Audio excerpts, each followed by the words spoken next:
seja bem-vindo a mais uma live aqui do nosso canal, do Instagram também, o nosso encontro semanal de sábado às 20h20. Hoje o nosso tema é inspirado pela data de ontem, o Dia do Professor. E o nosso tema é professor de si, professor da vida. Fazendo alusão, não desmerecendo, obviamente, quem tem o canudo, quem fez pedagogia, quem fez uma licenciatura ou quem fez magistério, muito pelo contrário, querendo valorizar, querendo fazer essa semeadura de entendimento da vida do professor e de valorização. Mas ao mesmo tempo, eu como professora e terapeuta, esse olhar terapêutico de que muitas vezes cada um de nós tem uma veinha de professor, e se a gente resgata isso, muita coisa na nossa vida poderia ser diferente. E essa veinha de professor que nós temos vem do nosso desejo de administrar a vida, de administrar a si mesmo, às vezes administrar a família, às vezes administrar os filhos, enfim.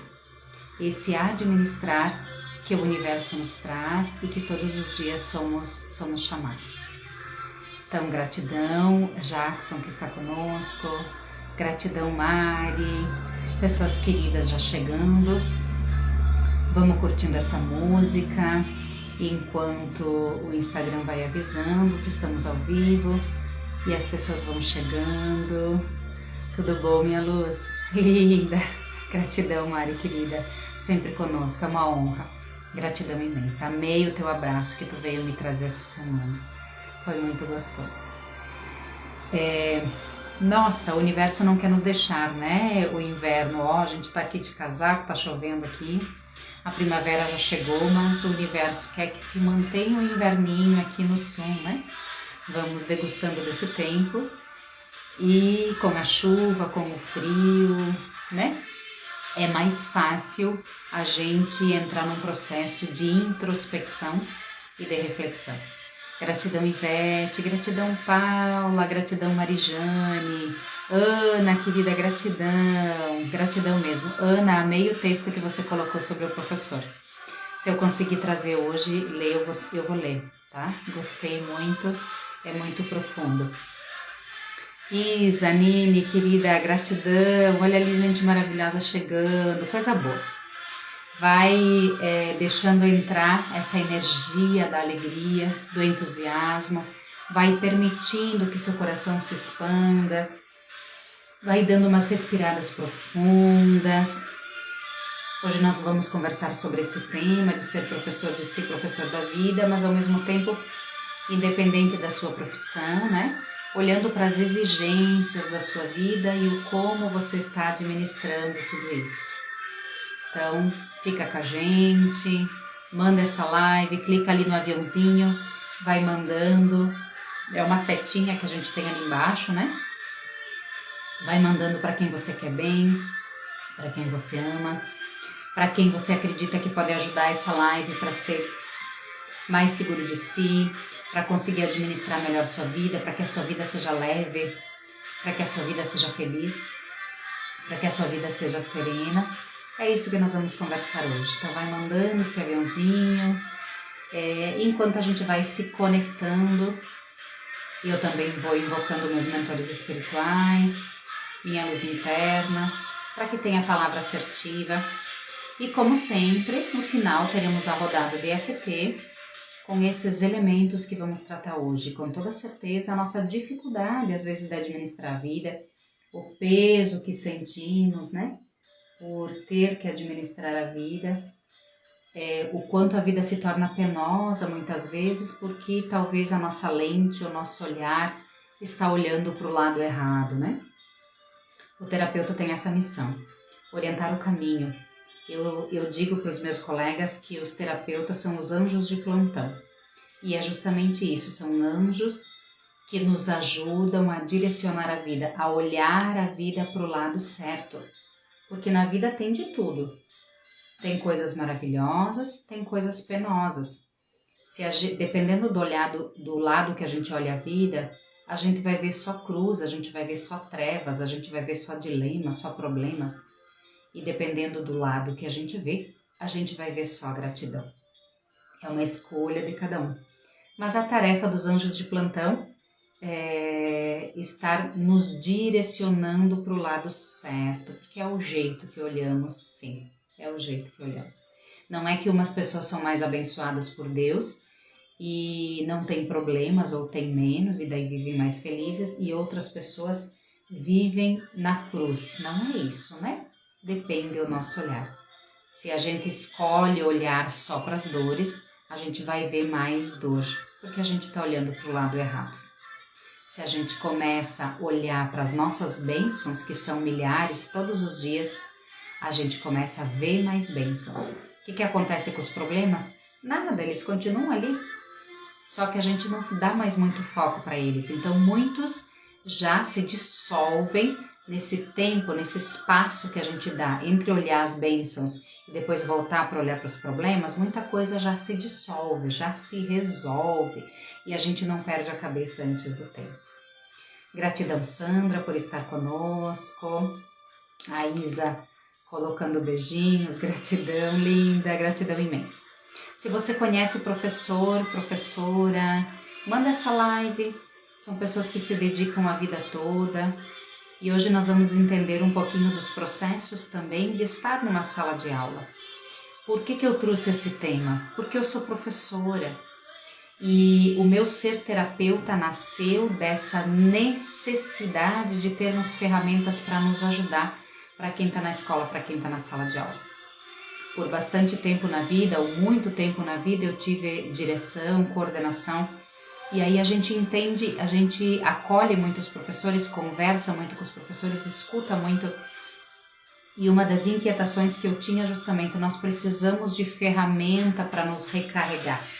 Nós precisamos de situações que vão nos ajudando a gente se reabastecer as forças. E a gente não tinha muito isso, ou a gente não tem muito isso, né? Talvez a gente não busca muito isso. Porque a nossa vida, os nossos caminhos são amplos e as exigências do ser o professor são muito grandes. Aí, de repente, você diz, mas a exigência de trabalhar na administração de uma empresa também é muito grande. Mas a exigência de ser dentista, médico, massoterapeuta, de ser um técnico de enfermagem, de ser um enfermeiro, a exigência de trabalhar num chão de fábrica, a exigência de administrar uma empresa, claro que tudo isso exige, são exigências diferentes. Mas a vida do professor só entende quem já colocou os pés numa sala de aula. E toda vez que eu acompanho, que eu observo alguém criticando o professor, a primeira pergunta que eu faço é essa: você já colocou os pés numa sala de aula? Se a pessoa me responde, não, eu nunca coloquei, mas eu sei como é que é. Eu digo, não, você não sabe como é que é. Você tem a imagem dentro de você de algumas experiências que você viveu. Você não faz a mínima ideia o que é ter uma sala de aula, 2 salas de aula, 3 salas de aula, 10, 12, 15 salas de aula às vezes. Porque se é um professor de área, dependendo da área, por exemplo, artes, ele tem uma aula por semana em cada sala de aula. Então, se é um professor que tem 20 horas, por exemplo, ele vai precisar de 20 salas de aula. Ou se ele tem a hora atividade, né, o tempo de planejamento, ele vai precisar de umas 15, 16 salas de aula.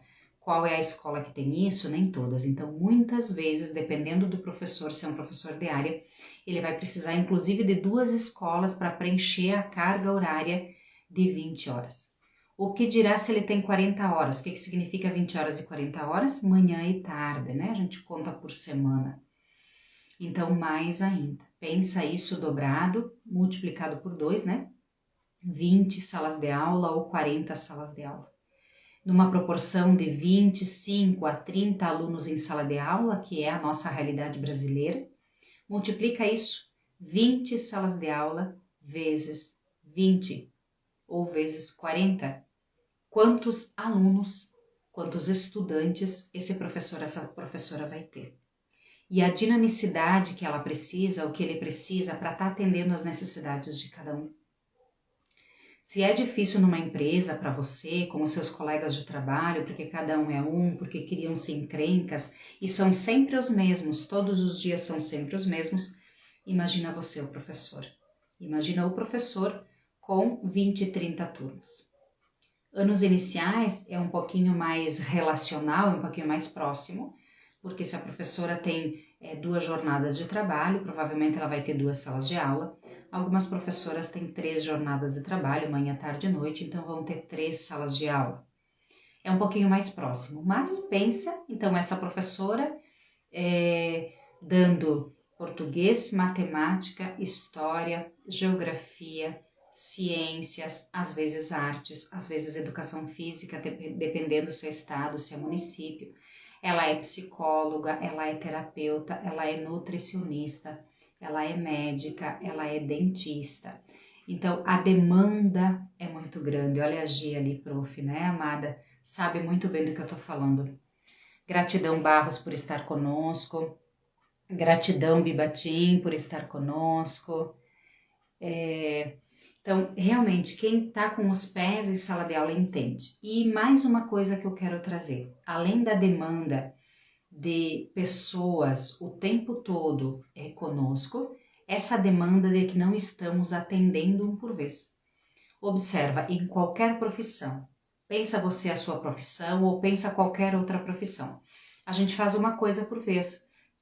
A gente atende, um médico atende um paciente por vez, o técnico, por mais que seja corrido, com toda certeza é corrido no hospital, as condições de trabalho são bastante precárias muitas vezes, né? Com toda certeza tudo isso, né?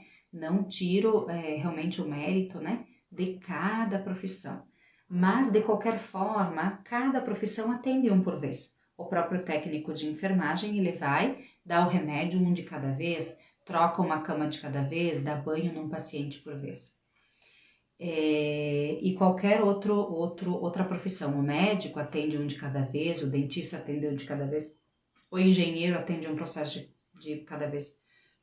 O próprio chão de fábrica, você está numa esteira de trabalho, por mais que seja exigente, e uma coisa atrás da outra, mas é uma coisa atrás da outra. E ok, sacos de batata são coisas, são objetos muitas vezes.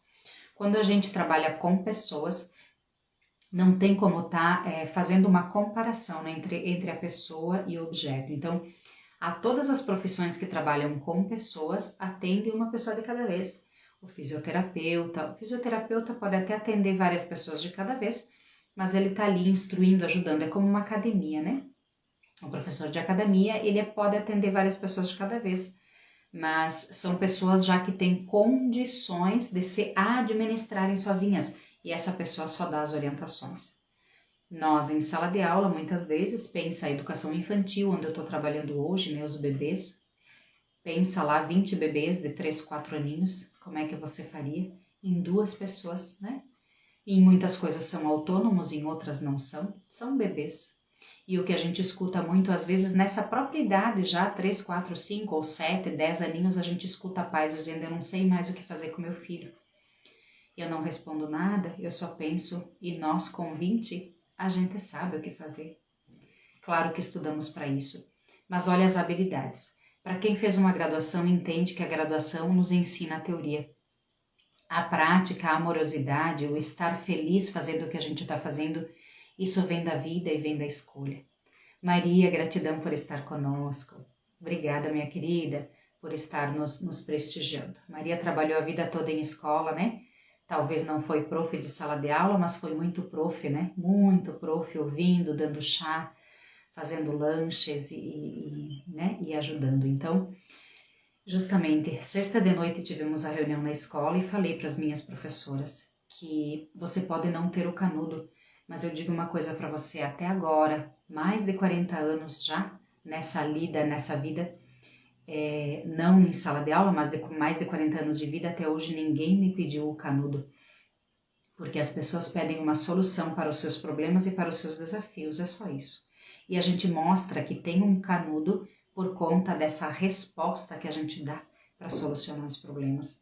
Então, muitas de nós não somos professoras de canudo, talvez não fizemos pedagogia, não fizemos licenciatura, mas conseguimos minimamente ser professores da nossa vida, ser professores de nós mesmas, ser professores dos nossos filhos, ser professores muitas vezes dos nossos maridos, né? Das nossas comadres. enfim, ser professoras das demandas que a vida nos traz, dos nossos processos de ansiedade, dos nossos processos de medo, dos nossos processos da gente não se sentir bom o suficiente, dos nossos processos de auto-julgamento, de perfeccionismo e de autocobrança. Tudo isso no mundo terapêutico é necessário nós sermos professores, gestores. Com esse olhar diferenciado da sala de aula, o que é ser professor? É aquela pessoa que tem maturidade o suficiente para administrar e ensinar. Mas não é só ensinar. Quando a gente põe o pé na sala de aula, a gente entende o quanto a gente ensina, mas também a gente aprende. Isso se os nossos processos emocionais estão mais ou menos equilibrados, porque fiz um post antes e vou postar depois da nossa live aqui, que justamente traz alusão a isso, né? Se os meus processos emocionais conduzem ou são reforçados pelos meus sentimentos emocionais de não ser boa o suficiente, de autoestima, de autocobrança, de autojulgamento e de perfeccionismo, muito provavelmente, eu vou enxergar os meus alunos com a lente, porque eu enxergo o outro com a lente que eu tenho. Não é o outro que se faz enxergar. Isso na terapia é muito claro para nós terapeutas e a gente ajuda os nossos clientes a entender isso. Eu vejo o mundo conforme as minhas lentes, não é conforme o mundo se apresenta. Haja visto que nós temos clientes, às vezes são gêmeos, por exemplo, situações N, várias situações já de experiência, gêmeos que viveram uma experiência traumática. Para um, essa experiência foi traumática, na vida adulta ainda está presente, ainda sofre. Para o outro, estavam juntos, no mesmo momento, na mesma experiência. Para o outro, ele não lembra, não teve trauma. Então, as situações que se passam dentro de mim é o jeito que o meu cérebro interpretou. E isso é extremamente individual e extremamente peculiar. E esse jeito de ter interpretado as situações da vida pelo meu cérebro é a peneira que vai fazer com que eu enxergue a vida. Então, dependendo dos meus traumas, dependendo das minhas dores emocionais, das minhas tristezas emocionais, o outro vai ser o gatilho para eu sentir de novo essas experiências, inconscientes ou não. Então, muitas vezes o processo de sala de aula, por conta de nós sermos humanos, nós professoras somos humanas, e a gente não fez psicologia, por mais que nos seja exigido uma postura psicológica muito de psicóloga, mas nós não temos psicologia. Uma vez no magistério nós tínhamos psicologia. E agora na pedagogia tem algumas disciplinas de psicologia, mas são 2, 3 do básico, não nos dá um suporte emocional. E nós não temos terapia na pedagogia ou nas licenciaturas. Seria interessante essa ideia, porque a terapia, além dela ser mais rápida e para o autocultivo ter um efeito mais rápido, não é que nem a psicologia que fica ali 5 anos, 6 anos, né, para ter um entendimento do ser humano, a terapia nos traz entendimentos tanto quanto amplos e importantes e interessantes, e traz consigo a terapia as ferramentas que a gente pode estar aplicando na gente e nos nossos alunos também. Então, são processos muito mais rápidos, eficazes, às vezes tanto quanto, depende do cliente, mas são processos muito mais rápidos. Então, é exigido do professor muita veia psicológica, muito, para que não aconteçam esses processos de que a atitude do aluno me desencadeia um desequilíbrio, que na verdade não foi ele, isso acontece muito.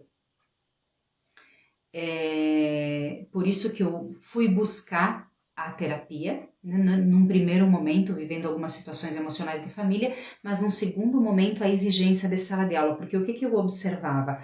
Professores cansados, professores desanimados, professores sem ideia, né, sem entusiasmo por aquilo que estavam fazendo, e principalmente atitudes dos alunos que desencadeavam gatilhos emocionais do professor. Então, situações às vezes bastante pequenas, bastante simples, mas que de alguma forma foram um gatilho para o professor descer do salto, como a gente diz, né?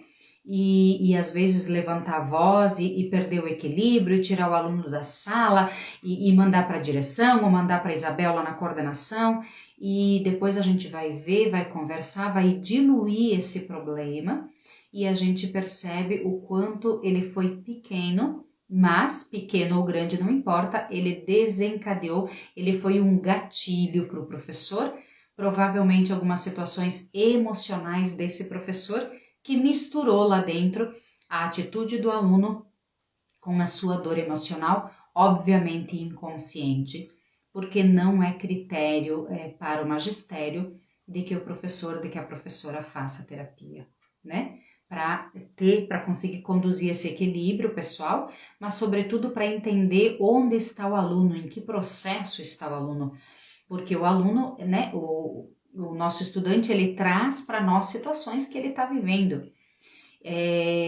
Todos, né, criança, adolescente, muitas vezes uma criança é agitada e agressiva, está batendo em todo mundo, provavelmente, muito provavelmente, essa criança está vivendo situações de abandono, de rejeição, ou então simplesmente não está sendo olhada, não está sendo reconhecida, não está sendo vista, provavelmente em casa está sendo calada, está sendo oprimida, então ela vai reagir dessa forma, explodindo, porque em casa ela não está conseguindo ser ela não está sendo aceita, ou então a gente percebe uma criança extremamente retraída, extremamente encurralada, encolhida no seu canto, que não se manifesta, que não desabrocha, que não é ela mesma, que não é livre, que não é feliz. Então, os dois opostos.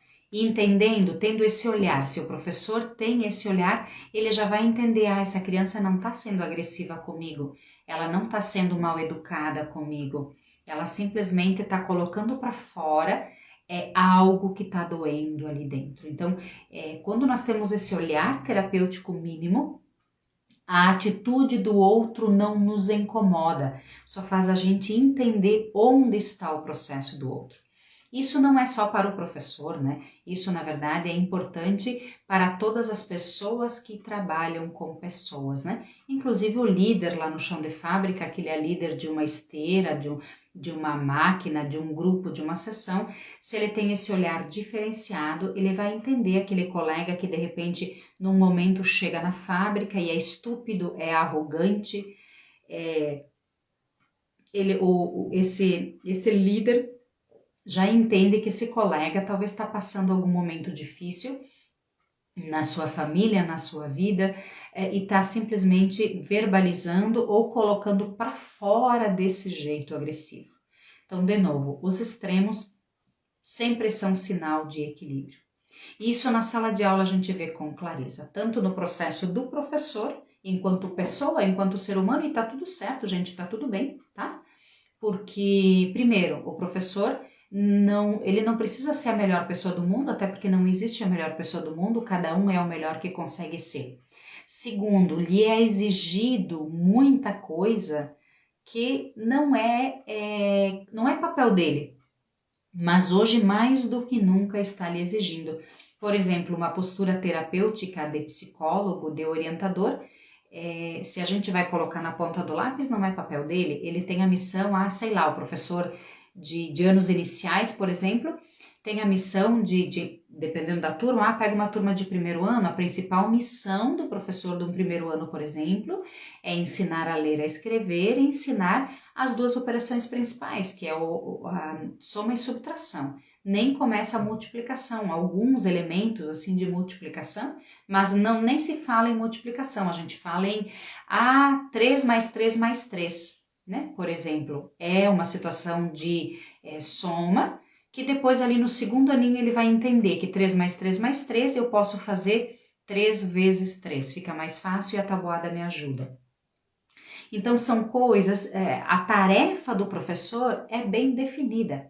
A questão é que como nós estamos pecando enquanto famílias, enquanto pais, enquanto sociedade inclusive, nós estamos pecando porque em nenhum lugar nessa sociedade se trabalha as questões morais, as questões emocionais, não é questões morais, é questões emocionais. Em nenhum lugar na sociedade a gente trabalha as questões emocionais, apenas se o cliente procura uma psicóloga ou se o cliente procura uma terapia.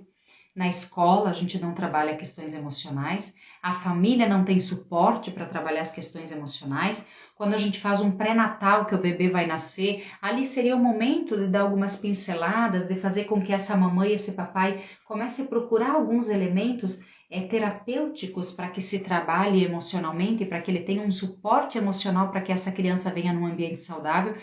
Isso não acontece.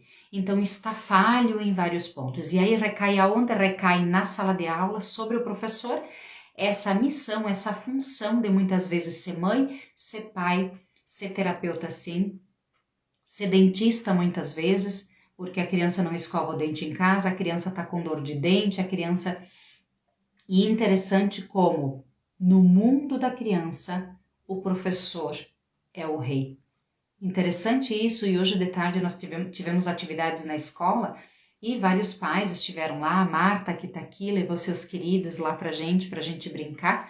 Nós tivemos uma comemoração do Dia das Crianças, foi um sábado letivo, e trabalhamos, então, conversamos com vários pais, no dia a dia a gente não consegue, e vários pais relatando pra gente, meu Deus, em casa é uma briga para fazer as coisas, e de repente a prof disse, e a prof disse tem que acontecer, porque senão ele bate o pé, mas a prof disse. Então, o quanto no coraçãozinho das crianças o professor é um rei, a palavra do professor.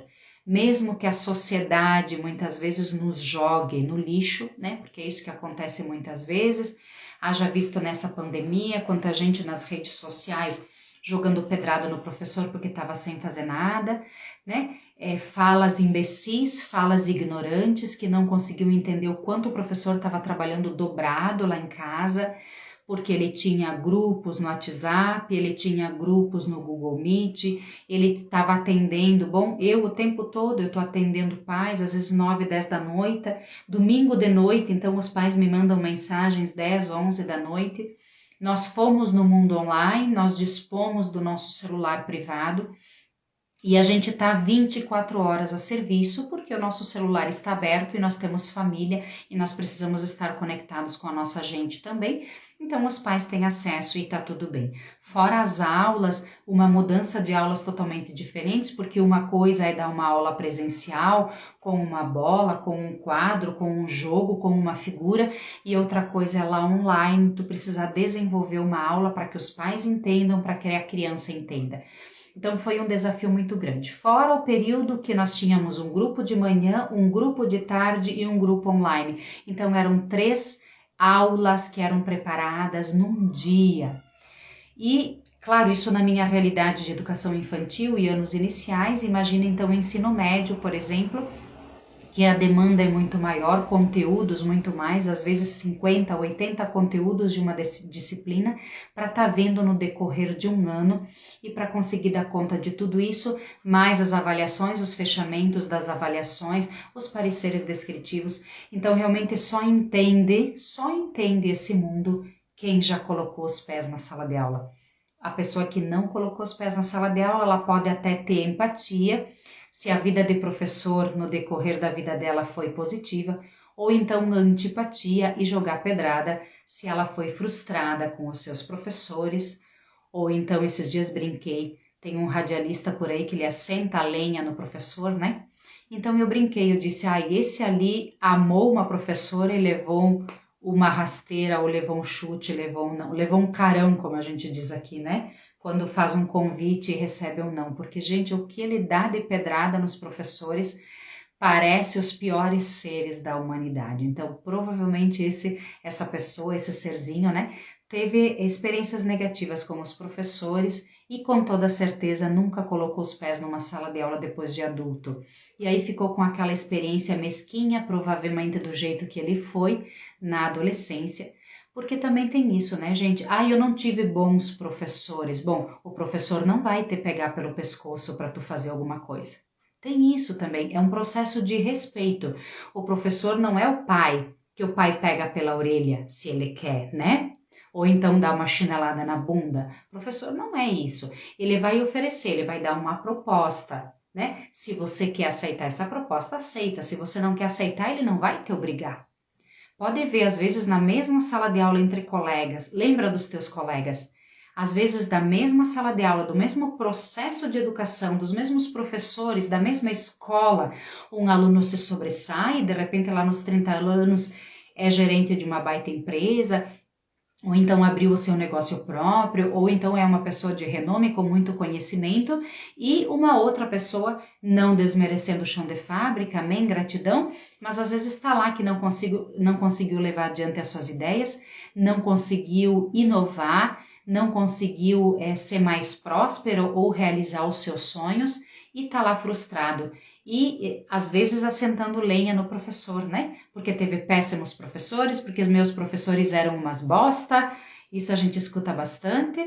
E interessante que o colega que teve o mesmo professor tá lá em cima. Então, como é que eu avalio? Como é que é o meu processo de avaliação?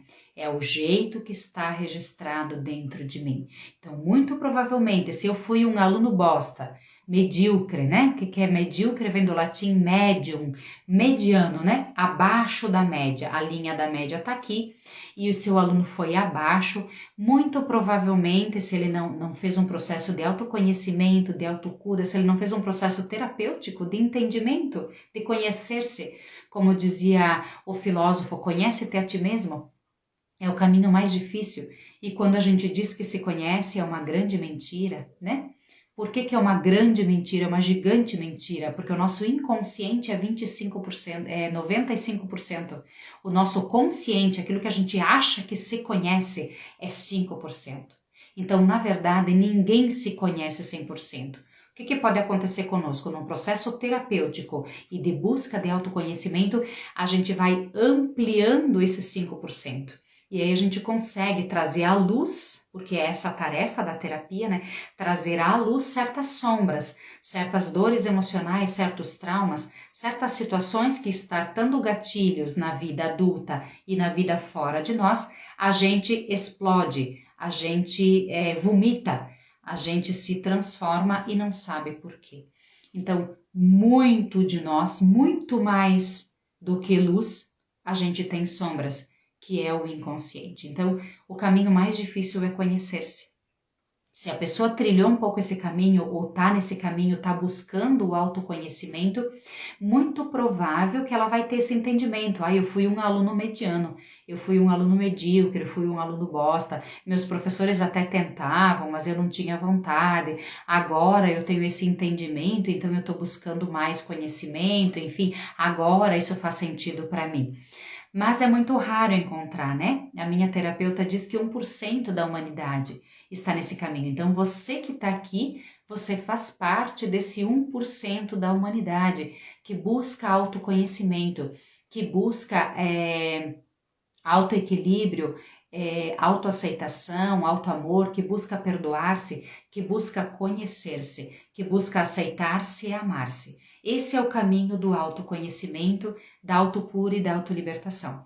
Então, quem está nesse caminho até pode ter um entendimento. Meus professores até tentavam, mas eu não consegui. Provavelmente aquele que assenta a linha, que dá pedrada no professor e que de repente se justifica, se faz de vítima. Eu estou onde estou hoje porque eu estudei em escolas bostas e tive professores medíocres. Uma pessoa que tem essa fala é porque não tem um pingo de autoconhecimento e não se esforça para isso. Então continua no vitimismo, acreditando que o professor é o responsável pelo seu futuro, que o pai e a mãe são os responsáveis pelo seu futuro, que o governo é responsável pelo seu futuro, que o padre ou o pastor são responsáveis pelo seu futuro. E na verdade, quando alguém chega para essa pessoa e propõe alguma coisa, ele é o primeiro a ficar sentado e a dizer, não, isso aí não vai dar certo, isso aí não serve, eu cuido da minha vida, né? Tem algumas pessoas quando fazem movimento, mas então procura uma terapia, procura ajuda. Se você está tão infeliz, se você está tão morno, se você está tão desencontrado, se você está tão insatisfeito com a vida, procura uma terapia. Vai buscar uma luz, vai buscar um brilho, vai buscar uma felicidade para sua vida. Por que você está ali sentado na fralda suja e quente e não tira a bunda dali e não faz nada?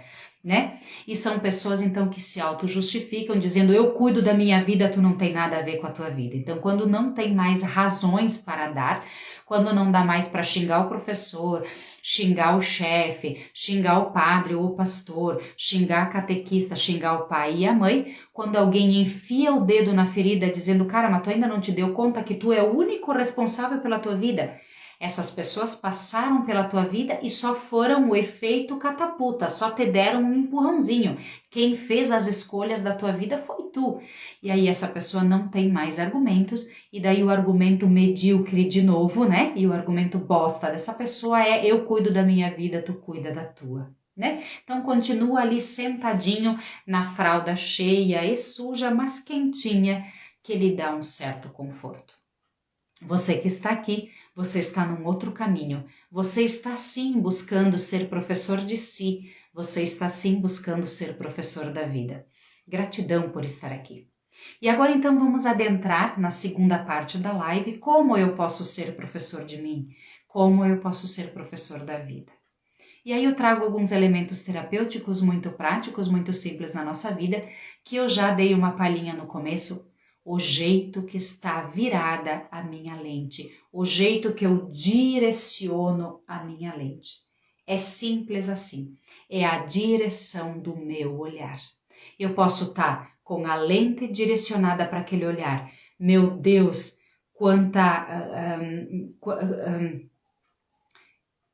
meu Deus, o que eu posso trazer? A gente olha para as mídias, olha para as redes sociais, olha para a televisão, olha para as notícias. As notícias estão focadas com essa lente para esse lado. Meu Deus, que mundo cruel, que inferno que a gente vive, quantos acidentes, olha quanto roubo, olha quanto trapaça, um passando a perna no outro, a gasolina cada dia mais cara, o mercado, meu Deus, que enlouquecido, onde a gente vai parar, os nossos salários congelados, que vida podre esse Brasil. Não que isso seja tudo mentira, não quero trapacear, ao contrário, tem situações sociais e existem essas situações sociais e precisamos nos organizar socialmente sim para a gente reivindicar os nossos direitos. Eu não estou falando isso, eu estou falando um caminho pessoal terapêutico, tá? Então não é a gente se alienar e olhar e dizer, não, mas tá tudo bem, é tu que tá inventando. Não, não é. Tem situações sociais que as pessoas precisam se organizar também, como essa, por exemplo, a gasolina vem aumentando a cada semana e nós brasileiros, a gente não faz nada e tá tudo bem. Né? Então tem situações sociais, não estou trazendo situações políticas, situações sociais, estou trazendo situações pessoais de terapeuta. Então, esse é um olhar para minha lente, e aí se eu olho o tempo todo para esse viés, o que vai acontecer comigo? Medo, insegurança, taquicardia, vontade de não viver, depressão, ansiedade profunda, medo de fazer qualquer coisa, medo de me desafiar, medo do novo, medo de trocar de emprego. Deus o livre, eu estou pegando um câncer aqui nesse emprego, mas Deus o livre eu começar a fazer esse movimento de procurar outra coisa que me faça feliz. Imagina, vai que eu fico desempregado. Então eu me encho desses processos emocionais pessoais e aí eu travo, eu não consigo fazer absolutamente nada e quem decide por mim são os outros, né? É meu chefe, é meu currículo, é meu professor, são os meus pais, são os meus filhos, inclusive os meus filhos, né? Porque quando meu filho diz, eu quero comer isso, e eu vou lá e faço, que nem um bobo, eu estou deixando que o meu filho defina a minha vida. Quando um pai chega para mim, diretora, e diz, eu não sei mais o que fazer com meu filho, é porque há alguns anos esse filho já vem fazendo o que ele quer em casa, não que ele não possa, mas que provavelmente o regramento adulto, o papel do adulto de dizer, olha, tu é filho, teu papel é esse, mas eu sou pai, o meu papel é esse, então tu faz favor de fazer o que tu tem que ser feito. Então, o papel do pai ou o papel da mãe está se perdendo. Quando acontece isso, esse pai ou essa mãe não está conseguindo ser professor de si e não está conseguindo ser professor da vida, porque a partir do momento que eu tenho um filho, eu assumo um outro papel na vida. Não é só o papel de eu, Isabel, sozinha no mundo, mas é o papel de eu, Isabel, mãe. E como mãe, eu tenho um papel, eu tenho uma missão, eu tenho um dever, que é educar o meu filho. Dentro do processo de educar, o que entra? Amorosidade, muita conversa, o cuidado necessário da alimentação, do banho, uma casa para morar, uma roupinha boa, uma caminha boa, mas também a disciplina, também os não. Isso você pode, isso você não pode. Isso é tarefa da mãe, a tarefa de pai. E pior de tudo, a criança precisa de limites, assim como ela precisa de água. Daí o que acontece com a gente? A gente não dá limites para a criança, achando que está amando mais, e aí quando chega lá nos 7, 8 anos, 10, sei lá que seja, não importa, o pai e a mãe chegam com essas falas para a escola dizendo eu não sei mais o que fazer com o meu filho, né? Então, esses processos desgastados que nós não aprendemos a ser professor da vida. E a vida vai nos cobrando e vai nos ensinando com muita dureza, às vezes, a recuperar certas situações que a gente poderia já ter aprendido ali atrás, se a gente tivesse um caminho mínimo de autoconhecimento, de autocura, de autolibertação, de autoamor.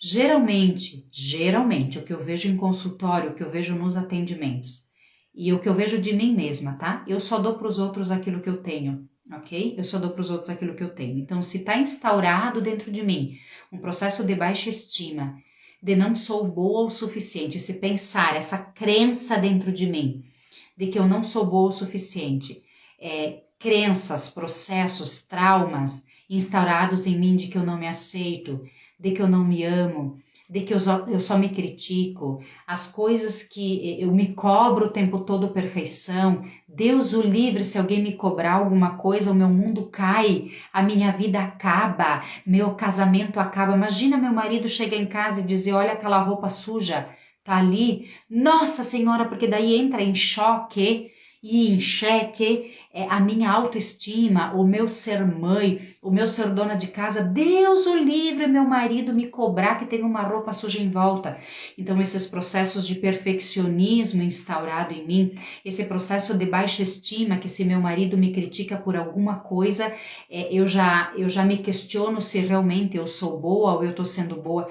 Ou seja, o outro fora de mim sempre é meu critério de avaliação e sempre minha bengala. Essa é a maior furada da nossa vida. Quanto mais o outro fora de mim é meu critério de avaliação, mais eu estou me enfiando num buraco sem fundo e sem saída. Porque o outro vai ter os critérios dele, vai ter as crenças dele, vai ter a mente dele.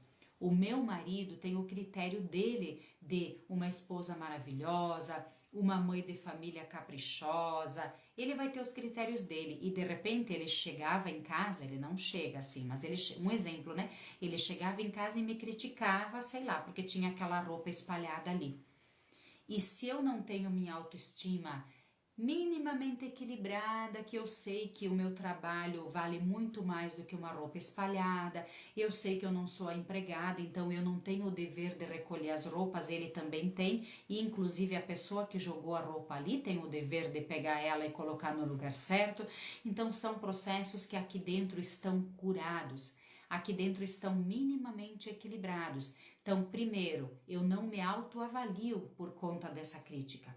Segunda, eu tenho argumentos para ajudar a outra pessoa a se colocar no seu lugar também, como por exemplo essa fala, ué, por que será que aquela roupa tá lá? Fui eu que coloquei? Não, foi quem então? Foi você? Então coloca ela no lugar, você é aleijado, alguma coisa parecida, não? Ok, então é tarefa sua também, não estava na sua mão? Ou então se um filho colocou, a partir dos 4, 5 aninhos o filho já consegue gradativamente aprendendo, né? A gente chega em casa e diz fulano, né? Maria, coloca sua mochila no lugar. Raquel, por que o seu tênis está aqui no meio? Onde é que a mamãe ensinou de você tirar o seu tênis? A Raquel tem 5 anos. Claro que a gente repete 50 vezes, 20, 30, 90, não sei. Mas ali adiante a 91, a 51 vai sair, vai rolar. E depois na vida adulta vai ser uma pessoa que minimamente consegue se organizar. Então, se os meus processos emocionais estão minimamente equilibrados, eu vou estar conseguindo olhar para o outro como ele é, não com a comparação minha. Ou seja, se o outro é perfeccionista e me exige perfeição, Eu não preciso entrar na energia do outro e cair nesse processo avaliativo. Então é o outro que é perfeccionista. Esses dias eu disse para uma colega, ela veio, né, comentou algumas coisas, eu disse, não te preocupe, fulana, eu não tenho pacto com a perfeição. Ela me respondeu, eu tenho. Eu disse, bom, então tu carrega isso, porque o peso deve ser um pouco, o fardo deve ser um pouco pesado. Eu já me livrei desse fardo, até porque a gente não chega à perfeição. Então, para que eu vou carregar esse fardo dentro de mim, que ele é inútil? Então, esses processos instaurados em nós, que é claro que a cultura nos colocou, nossos pais nos colocaram, e tá tudo bem, eles foram o melhor que eles puderam ser. Agora é tarefa nossa ser o melhor que a gente pode ser, e ser o melhor o mais leve possível. Então, num caminho de autoconhecimento e de autocura, eu consigo administrar, ser professor de mim, ser professor da minha vida. Um banho da gratidão de vez em quando, uma prece, uma meditação. Lá no canal do YouTube tem uma meditação da criança interior. Justamente quanto mais a gente faz essa meditação, e eu oriento, né, convido as minhas amigas e minhas clientes a fazer no mínimo 7 dias aquela meditação, a meditação da criança interior, no processo de curar essa criança que está aqui dentro. Porque geralmente essas crenças limitantes, essa autocobrança, esse autojulgamento veio lá da infância. Por causa do quê? Por causa do julgamento dos nossos pais, da cobrança dos nossos pais, da crítica dos nossos pais em relação a nós, o nosso fazer, o nosso corpo, das comparações dos nossos pais com os outros. Então tudo isso está instaurado dentro de nós, nesses 95% que é o nosso inconsciente, e hoje, sem a gente dar conta, acaba se tornando a lente dos nossos olhos. Como é que eu posso trocar essa lente, então? Nesse caminho de autoconhecimento, de entendimento desses processos meus, dessas crenças. A EFT, essa ferramenta que usamos, é muito poderosa. O banho da gratidão, um mantra todos os dias repetindo, porque daí gradativamente, em vez de estar pensando merda, pensando o tempo todo em acidentes, em trapasses, em mercado caro, em gasolina cara, que a gente acaba atraindo mais do mesmo, a gente consegue nas nossas conexões neurais tá direcionando os nossos pensamentos para coisas positivas, do tipo, eu me amo e me aceito profundo e completamente. O Ho'oponopono, sinto muito, por favor me perdoe. Eu te amo, sou grata. Frases que vão, eu sou capaz, eu sou próspera e sou merecedora da prosperidade. Eu sou capaz e competente naquilo que faço. Eu tenho certeza que sou a minha melhor versão. Eu sinto que eu estou no lugar que eu devo estar. Frases de força, frases poderosas que vão estar criando novas conexões neurais. Vão estar ajudando a nossa lente a enxergar o outro viés da vida.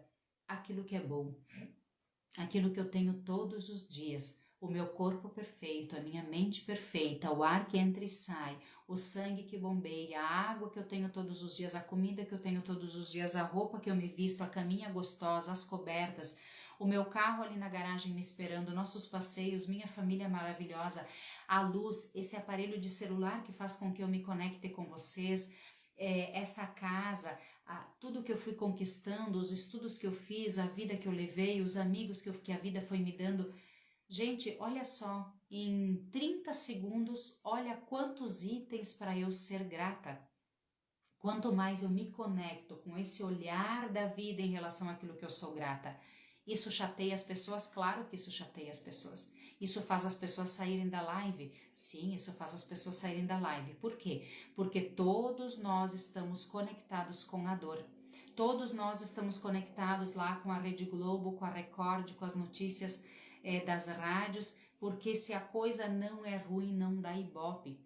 E quando uma pessoa vem com esse papo de ser grata, as pessoas dizem, nossa, não é filha de tal, filha da dona Nelsa lá, o que tá querendo se achar agora?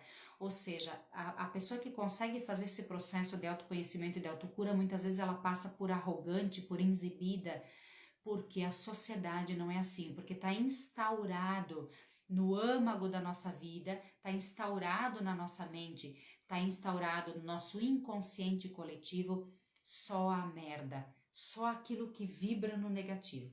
Parece que se a gente não tá no vitimismo, se a gente não tem um assunto com a vizinha, pois é, tá difícil, né?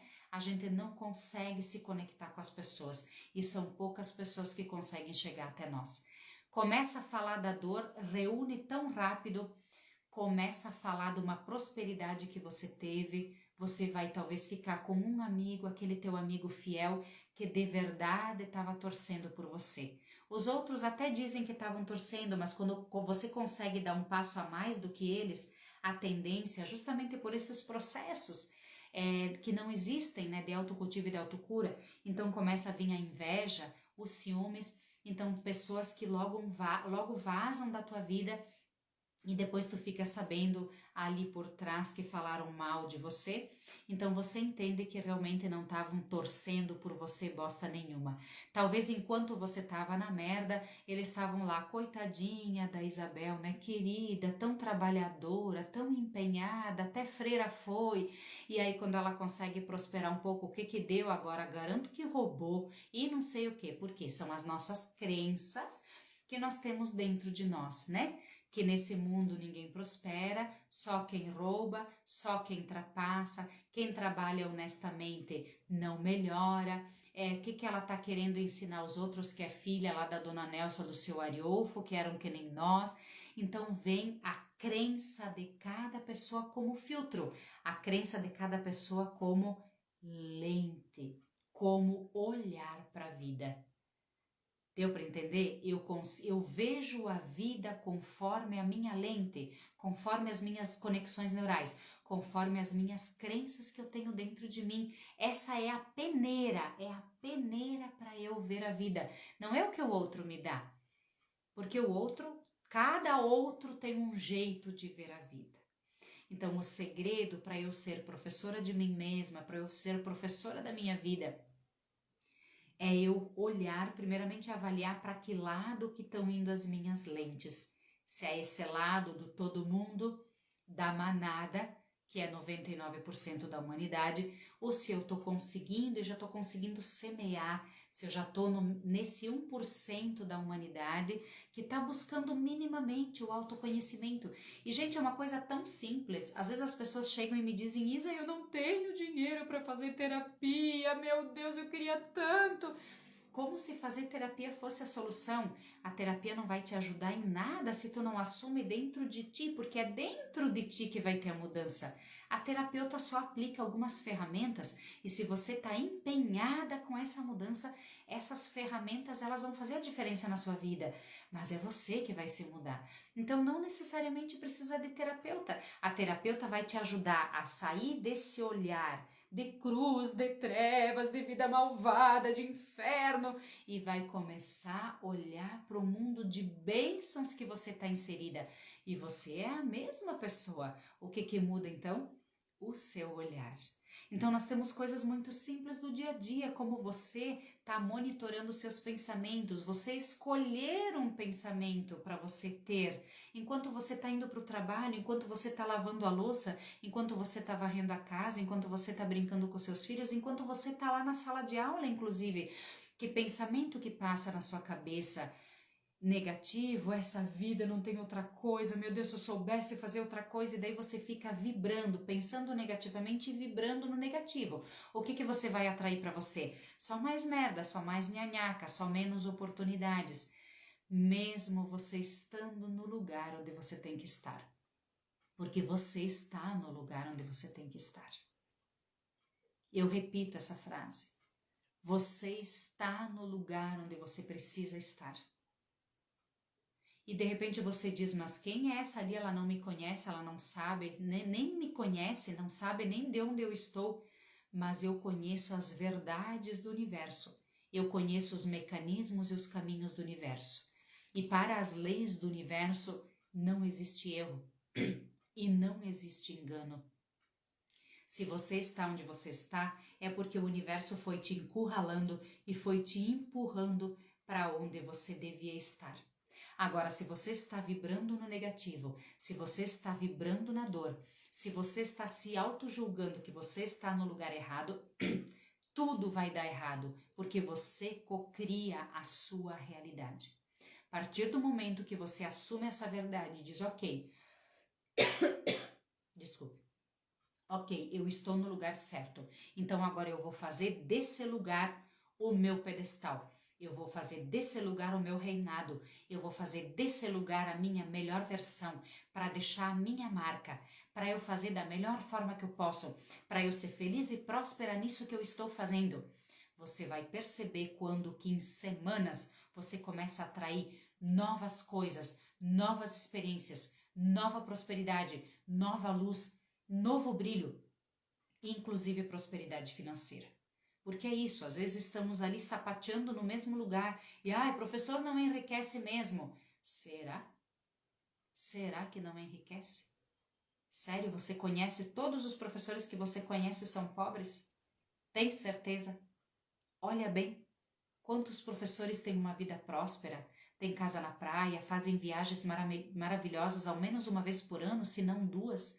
Tem professores que conseguem viajar no seu recesso de julho e conseguem viajar lá em janeiro, e têm uma casa boa, habitam bem, estão em paz, estão felizes, fazem um trabalho maravilhoso, ou seja, entenderam que estão no lugar certo e entenderam que podem fazer dessa sua missão de vida o seu pedestal, podem fazer dessa sua missão de vida o brilho, a luz, o encantamento, a prosperidade. O que muda então? Diz aí, escreve para mim, o que muda? Um professor que está todos os dias reclamando e um professor que fez da sua profissão o seu pedestal. Qual é o virar de chave? Qual é a mudança? Qual é a diferença um do outro? Escreve aí para mim, enquanto eu tomo uma aguinha.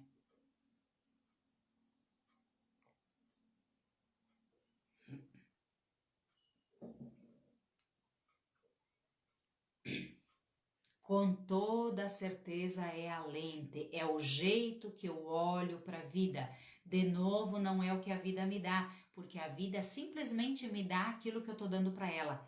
A vida me dá mais do mesmo, daquilo que eu penso, sinto, vibro e emano. Simplesmente eu me conecto com essa energia do universo, a mesma energia que está sendo vibrada e criada em mim. Então a diferença está na lente, nos olhos, no jeito que eu vejo a vida, no viés que eu estou enxergando a vida, ou aqui, ou aqui. São caminhos diferentes, são posturas diferentes e são escolhas diferentes. Então eu convido você, professora ou não, professora de sala de aula ou não, professor da sua vida ou não, professor de si mesmo ou não, professor da sua família, dos seus filhos ou não, não importa. Eu convido você a se apropriar dessa ferramenta da EFT, que nós vamos fazer a rodada agora, e gradativamente curando as suas feridas emocionais, para que você se torne a sua melhor versão. E aí, gradativamente, você está trocando a lente daqui para cá e começar a olhar a vida com outros olhos, começar a vibrar diferente, começar a pensar e sentir diferente e tá co-criando uma nova realidade, a realidade que você deseja, a realidade que você quer. E aí você passa não mais de vítima, como de co-criador, co-criadora da sua realidade, que é o que você é, que é o que eu sou, que é o que todos nós somos. Sônia, gratidão, Sheila, Rosa, Dona Rosa, gratidão, nossa querida. Marta, um beijo, tu também é ímpar. Fabrícia, olha ali no estudo quântico, né? Muita coisa do que eu falei, você deve ter muito a contribuir também. A Marta contribuindo aqui, gratidão a todos de sua família, pois é família junto com vocês. A questão da escola, né, que a gente estava conversando antes. Perfeito, Ana também com a tua contribuição. A Ana postou um texto interessante, depois eu não vou conseguir ler porque eu não quero me delongar muito na live, tá? Mas ali, ó, transformando.vidas_FT, tá? Ela postou um texto interessante sobre professor, que também aborda alguns elementos que eu trouxe aqui hoje, né? De uma crítica social ao professor. Eu digo para as minhas meninas lá na escola, agora temos um menino lá também com a gente. Gratidão, querido, um professor maravilhoso, mão cheia.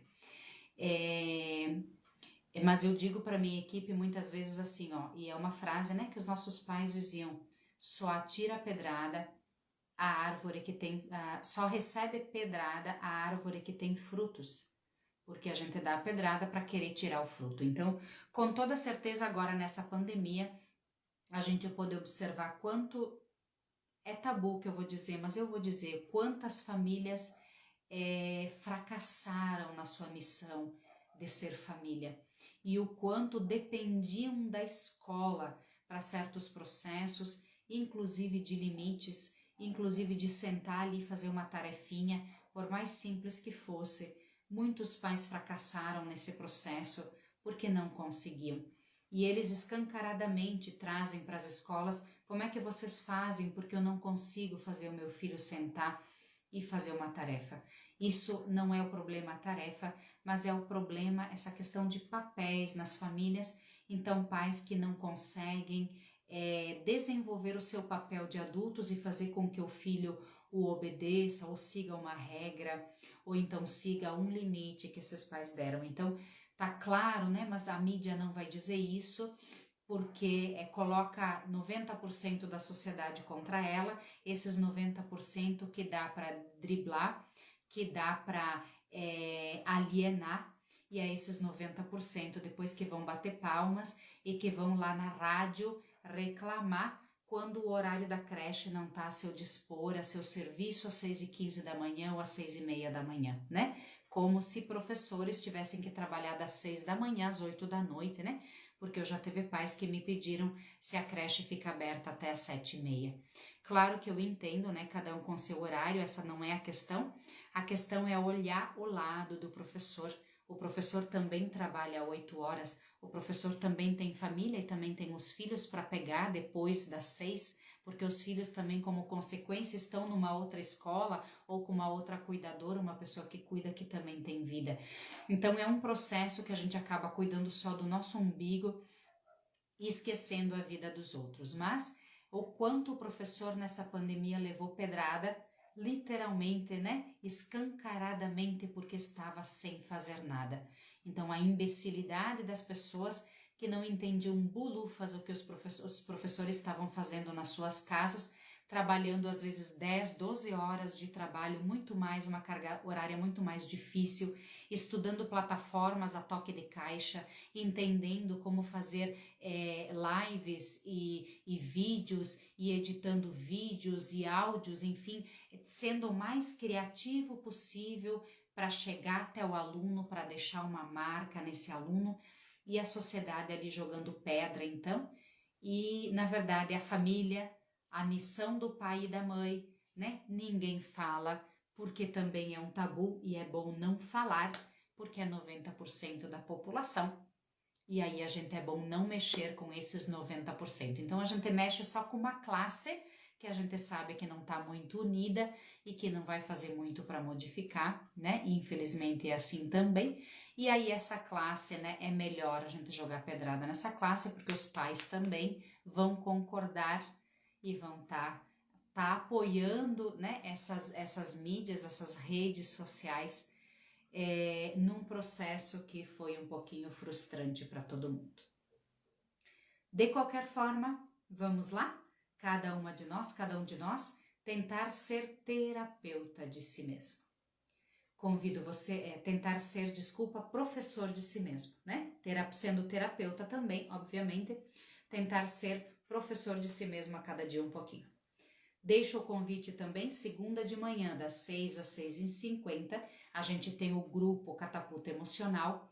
O que é esse grupo? É um grupo gratuito de terapia, terapia em grupo, tá? É gratuito, ok? Cada segunda-feira é um tema, é o meu momento de fazer o meu processo terapêutico, né? É todos os dias, das 6 às 6h50, é o momento que eu tenho tempo, porque depois acordo minha filha, meus filhos, e a gente se prepara para ir para a escola. Às 7h30 eu estou na escola, eu saio às 5h30 e às 6 eu já tenho agenda para os clientes, né, na terapia. Então, depois fica difícil ir lá de noite, tarde da noite, eu tô muito cansada, então percebi que eu acabava deixando, né, deixando a mim por conta do cansaço. Então foi o momento que eu encontrei para cuidar de mim, porque eu entendi que se eu estou bem, o meu trabalho, aquilo que eu dou para os outros também vai ser de melhor qualidade e eu vou me trabalhando gradativamente. Então é o meu momento.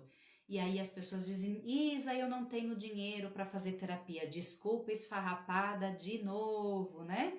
Então eu não tenho dinheiro para fazer terapia, eu trabalho a vida toda, trabalho 20 anos da minha vida, 30 anos da minha vida, fazendo de tudo e mais um pouco com o dinheiro, e de repente eu não tenho R$ 200 ali no mês para fazer uma sessão de terapia que vai me ajudar loucamente a ser extremamente mais feliz. Por quê? Porque é o processo da nossa mente, de novo, de dar culpa para os outros. Então eu não quero fazer esse movimento, eu não quero gastar de mim, é os outros que têm que se modificarem, né, para que a minha vida seja mais feliz. Então, de novo, né, o caminho errado, o olhar errado, o viés errado, né? Então, olhando sempre daqui, culpando sempre os outros, olhando sempre que a vida é um inferno, e aí eu deixo nas mãos do julgamento dos outros. A partir do momento que eu entendo que sou eu que crio a minha realidade, eu começo a ter esse olhar pro lado de cá, olhar de gratidão, e eu começo a entender que eu sou 100% responsável por tudo que acontece comigo, né? A Cida, bem-vinda, gratidão contribuindo aqui, né? Isso mesmo, Isa, primeiro cuidar de você, exatamente. E não é egoísmo, a Cida, uma terapeuta de mão cheia também, trabalha com florais, super indico, né? Colegas nossas que a gente vem semeando os anjos de plantão aí, cuidando das dores da alma das pessoas, aquelas que querem ser ajudadas, né? Porque tem muitas pessoas que querem continuar na dor e tá tudo certo, tá tudo bem, cada um nos seus processos. Tem gente que escolhe permanecer na dor porque o vitimismo é mais fácil, é os outros que têm que se ajudar, né? É os outros que têm que mudar para que a minha vida seja mais feliz. Então eu fico a vida toda sentadinha na fralda suja quente e tá tudo bem. A gente trabalha com aquelas pessoas que já fizeram um pequeno movimento, deram um pequeno passo de levantar dessa fralda quente e suja e dar uma olhada, mas tem que ter algo mais. Não pode ser só isso a vida. Então são essas pessoas que nos procuram para dizer, eu não aguento mais estar assim, eu quero viver uma vida mais em paz. E aí a gente vai com muita amorosidade, sem julgamento, entregando esse ouro, essa pedra preciosa que é essa mudança de olhar, mudança de lente e a gente ser terapeuta da gente mesma. Tá bom? Convido você então para sentar confortavelmente, dar 3 respiradas profundas. Sente o seu corpo cuidando de você nesse momento, priorizando você nesse momento. Inspira profundamente e solta, relaxando cada vez. Sente seus pés, suas pernas. Inspira de novo. E solta, sente seu joelho, suas coxas, seu quadril e vai subindo novamente. Inspira, sente seu tronco, seus órgãos internos, sua coluna vertebral. Inspira mais uma vez e solta, sentindo seu pescoço, seu rosto, seu cérebro. Seu cabelo e relaxa. Isso. Claro que aqui é sempre muito breve, né? Essa rodada de EFT é muito breve, mas tem mais lá na segunda de manhã, das 6 às 6h50. Não é aqui pelo Instagram, não fica gravado, porque não é para todo mundo, é para aquela pessoa que realmente tomou a iniciativa e diz, não é para os curiosos, não é num grupo fechado que diz, ok, chega, eu quero sair dessa zona de vítima, eu quero ter a minha vida nas mãos. Então é a pessoa que assume de cara limpa e diz, Isa, eu quero participar, me coloca ali no grupo. Então, porque tem esses processos também. A gente só se modifica se a gente assume 100% a responsabilidade dessa mudança. E se a gente faz grupos terapêuticos e começa a jogar aqui no Instagram essas terapias, chegam os curiosos, chegam aqueles que continuam sentados na fralda suja jogando pedra e criticando, né? E aí o nosso trabalho também é jogado na lata do lixo, um trabalho muito sério que vem ajudando muitas pessoas, que vem salvando almas, que vem tirando pessoas de muita depressão, de muita dor da alma, de muita tristeza profunda, de muito desejo de morte, inclusive pessoas que estão vibrando na morte, pessoas que estão vibrando no desejo de morrer, porque a vida não tem mais sentido, na depressão, na tristeza profunda. E a terapia vem ajudando, vem dando luz, vem dando força, vem dando alegria de viver para muitas pessoas. Então isso a gente não faz ali em canal aberto no Instagram. A gente dá algumas pequenas palhinhas e depois no privado ou ali no grupo, tendo 50 minutos de terapia, às vezes 1 hora de terapia. Esse é o trabalho sério, é esse que surte efeito. Ou então, você assumindo para você mesma esse papel terapêutico e fazendo todos os dias um pouquinho, 15 minutos, 20 minutos, meia hora, uma rodada de EFT como nós vamos fazer aqui agora. Ou então indo lá no meu canal, Isabel Aparecida Ifliger, baixando ou ouvindo lá a meditação da criança interior, fazendo todos os dias, 20 minutos de meditação, você pode fazer quando você deita e aquilo vai reverberando dentro de você e gradativamente você vai curando essas dores da alma que estão ali dentro de você. Aquele sim é gratuito, mas de novo ele tá lá, você precisa ir lá pegar. Eu não vou acessar para você e fazer por você e fazer a vida acontecer por você. Eu estou fazendo a vida acontecer por mim, porque eu já entendi que eu sou 100% responsável pela minha cocriação e por aquilo que eu quero.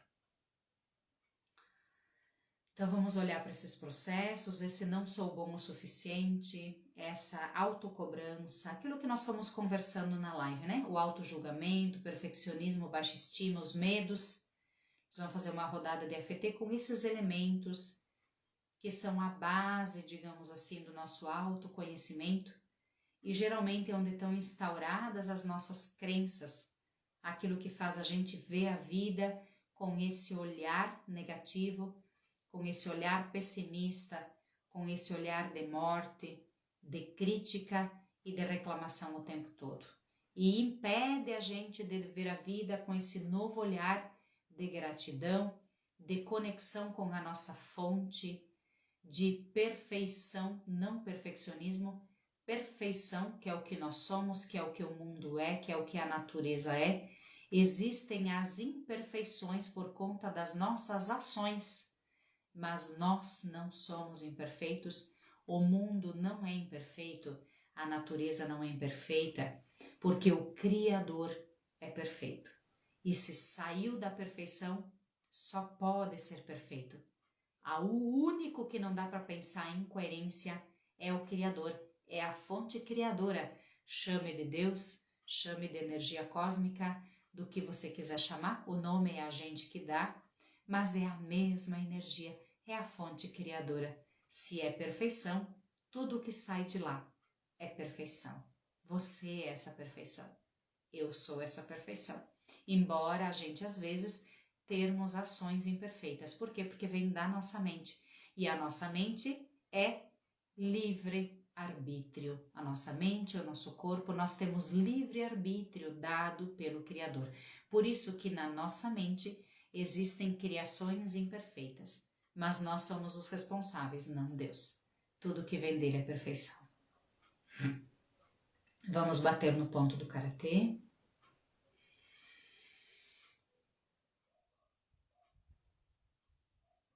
Ainda que eu sinta que não sou bom o suficiente, para quem está pela primeira vez, acredito que ninguém, mas se alguém está assistindo depois o replay, né, como vídeo pela primeira vez, só vai repetindo o que eu vou falando e vai batendo nos mesmos pontos que eu estou batendo.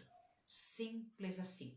E se conecta com o que você está falando, com o que está reverberando na sua boca, no seu coração. Se faz sentido para você. Ainda que eu não me sinta bom o suficiente, eu me amo e me aceito, profunda e completamente. Ainda que eu tenha dentro de mim uma autocobrança altíssima, um autojulgamento altíssimo, eu me amo e me aceito profunda e completamente. Ainda que eu tenha baixa estima, tenho insegurança no que faço, estou o tempo todo buscando a aprovação dos outros, e por causa disso eu tenho medo, medo do novo, medo de me desafiar, medo de não ser boa o suficiente, medo de não estar fazendo de forma perfeita as coisas. E por isso eu me conecto com o perfeccionismo. Tem que ser perfeito para poder inibir, esconder essa minha baixa estima e esses meus medos. Mas eu me perdoo por ser assim. Eu me aceito e eu me amo profunda e completamente. Topo da cabeça. Eu não me sinto boa o suficiente. Eu me julgo o tempo todo e me cobro. Se alguma coisa não sai perfeita, eu já entro em crise. Minha vida fica um inferno.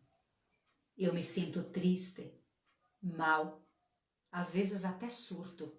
Piro com meu marido, com os meus filhos, esbravejo com meus alunos. A vida fica uma merda. Porque eu não sou perfeita. Porque eu tenho dentro de mim essa marca, essa crença de que as coisas têm que ser perfeitas. Essa autocobrança, esse auto-julgamento o tempo todo. Essa vozinha dentro de mim que tá sempre, viu, te falei, como tu é burra, como tu não sabe fazer as coisas, por que dá tudo errado, tá ainda pobre, não consegue vencer nada, nada tá certo. Essa vozinha interior que tá sempre me criticando e que tá sempre me puxando para baixo. Tá sempre me jogando nessa lente do negativo e da reclamação. E essa voz interior me deixa sempre na baixa estima, sempre autocrítica. Não sou bonita, não sou boa, sempre tem um defeito ou em mim, ou na minha roupa, ou no meu corpo, ou no meu cabelo, ou nas minhas pintinhas, ou no meu pelinho na cara, ou na minha orelha, ou no meu pé. Sempre tem um defeito em mim ou um defeito no mundo. É essa marca, essa crença da baixa estima e esse não ser boa o suficiente faz com que eu tenha esse processo de autocrítica muito forte, de autojulgamento muito forte. Me conecto com o perfeccionismo como um mecanismo de defesa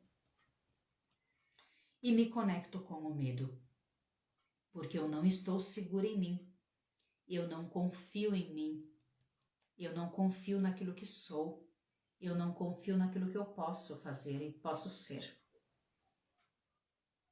Estou buscando sempre a avaliação do outro, estou buscando sempre os critérios do outro. Se o meu chefe me diz que tá bom, eu sou a pessoa mais feliz do mundo. Se ele não me dá elogio, a casa cai, o emprego fica uma merda. Como se ele tivesse que estar dando elogio o tempo todo. Porque eu preciso me assegurar no que os outros me falam. Se o meu esposo não me dá um elogio por causa do meu cabelo, o meu mundo cai, meu casamento fica um inferno. Porque eu preciso me reforçar no outro. Se o meu esposo não percebe que eu comprei uma roupa nova ou que eu emagreci, eu peço o divórcio. Esses processos instaurados dentro de mim, que se conectam o tempo todo com a minha crença de que não sou boa o suficiente, com a minha crença do autojulgamento e da autocrítica, com a minha crença da baixa estima, com a minha crença do medo do novo, do medo de me desafiar. Escolho nesse momento, a partir de agora, eu escolho Repete de novo para você. A partir de agora, eu escolho. Mais uma vez. A partir de agora, nesse exato momento, eu escolho me conectar com a perfeição que eu sou, que a fonte criadora me fez. Me conectar com a perfeição daquilo que eu sou capaz, do jeito que eu sou capaz. Eu não sou capaz de tudo, mas eu não preciso ser. Eu escolho me conectar com a leveza daquilo que eu vim para ser. Professora de sala de aula, competente para encaminhar, conduzir 20, 30, professora da minha vida, professora de mim mesma, de forma leve, me aceitando, me amando, me perdoando quando não sai bem, quando eu não supero as expectativas minhas e dos outros. E quer saber? Foda-se as expectativas dos outros. Eu não tenho que superar a expectativa dos outros. Eu não tenho que surpreender os outros. Eu tenho que surpreender a mim. Eu estou conseguindo ser o melhor de mim para mim mesma? Eu estarei sendo para o mundo e estarei cumprindo a minha missão no mundo. A partir de agora eu escolho parar com autocobrança e autojulgamento. Eu não sou juíza. Eu não sou juíza nem de mim e nem de ninguém. Tá tudo bem se eu errar. Tá tudo bem se eu tiver medo. Vai com medo mesmo. Contanto que eu tenha ação, contanto que eu haja, contanto que eu saia de cima da fralda suja e quente. Se eu tenho medo, vai com medo mesmo. Tá tudo bem ter medo. Tá tudo bem errar. Eu não tenho pacto com a perfeição. E mais gostoso que tudo, tá tudo bem eu ser eu mesma. É tão bom eu ser eu mesma. É tão bom eu me carregar leve, sem precisar superar a expectativa dos outros, sem precisar orgulhar ninguém, nem meus pais, nem meus filhos, nem meu chefe. Eu não preciso orgulhar ninguém. Eu só preciso dar o melhor de mim. Se os outros me reconhecem, gratidão. Se os outros não me reconhecem, eles estão nesse processo de reclamação. E quem está nesse processo de reclamação não consegue ver a beleza do que o outro faz. Mas eu vejo a beleza daquilo que eu faço. A partir de hoje, eu escolho viver e vibrar nessa dimensão. Na dimensão do bom e da gratidão. Na dimensão da perfeição, que é tudo o que eu sou. A perfeição não é fazer tudo perfeito, a perfeição é ser o que eu vim para ser. Ser o que eu vim para ser. Gratidão, minhas lindas, por terem estado aqui comigo. Minhas lindas, porque eu acho que só tem mulher agora. Meus lindos, se tem algum homem assistindo. Gratidão, gratidão, um beijo no teu coração. Se gostou, deixa um joinha e encaminha essa live para quem você acha que possa ajudar, que possa tirar de um processo de tristeza, de depressão, de vitimismo. Que tal ajudar a vida? Você já está, se você manda essa live para alguém, você já está começando nesse processo de dar o melhor de você para o mundo. Não ficar cuidando só do seu umbigo, esperando que venha alguma coisa no seu colo só para você, mas está ajudando outras pessoas. Inclusive, principalmente as pessoas que você vai mandar, que possa estar acalentando o coração. Um beijo, Mari, um beijo, Angélica, um beijo, Inês, amei te ver, um beijo, Marta, um beijo, Ana, um beijo, todas que estão aqui. Um beijo no coração de vocês e vivam felizes. Tchau!